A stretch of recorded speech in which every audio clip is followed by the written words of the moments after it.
జనసేన అధినేత AP deputy CM Pawan Kalyan ఏపీలో చిత్తూరు, పార్వతీపురం, మన్యం జిల్లాల్లో ప్రజలు ఎదుర్కొంటున్న ఏనుగుల సమస్య పరిష్కారం కోసం కర్ణాటకలో దొరికే కుంకి ఏనుగులు తెచ్చేందుకు బెంగళూరు వెళ్లారు.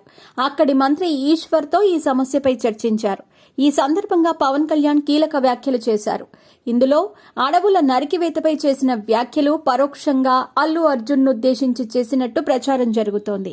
కన్నడ కంఠీర రాజ్ కుమార్ నటించిన గంధద గుడి సినిమాలో అటవీ పరిరక్షణ గురించి చెబుతుందని, అడవులకు రక్షణగా ఉండే డిఎఫ్ఓ పాత్రను హీరోగా ఆ చిత్రంలో చూపారని పవన్ బెంగళూరులో తెలిపారు. ఇప్పుడు సినిమాల్లో ఆ తీరు మారిందని, అడవులు కొట్టేవారు హీరోగా కనిపిస్తున్నారంటూ తెలిపారు. దీంతో ఈ వ్యాఖ్యలు పుష్ప సినిమాలో ఎర్రచందనం దొంగగా నటించిన అల్లు అర్జున్నే ఉద్దేశించి చేసినవని అన్న వాదన వినిపిస్తోంది. ఈ నేపథ్యంలో జనసేన కీలక నేత, మంత్రి నాదెండ్ల మనోహర్ పవన్ కళ్యాణ్ వ్యాఖ్యలపై స్పందించారు.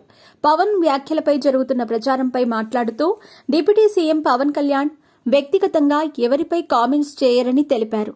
చెట్లు పెంచితే సమాజానికి మంచిది అనేది పవన్ కళ్యాణ్ ఆలోచన అని క్లారిటీ ఇచ్చారు.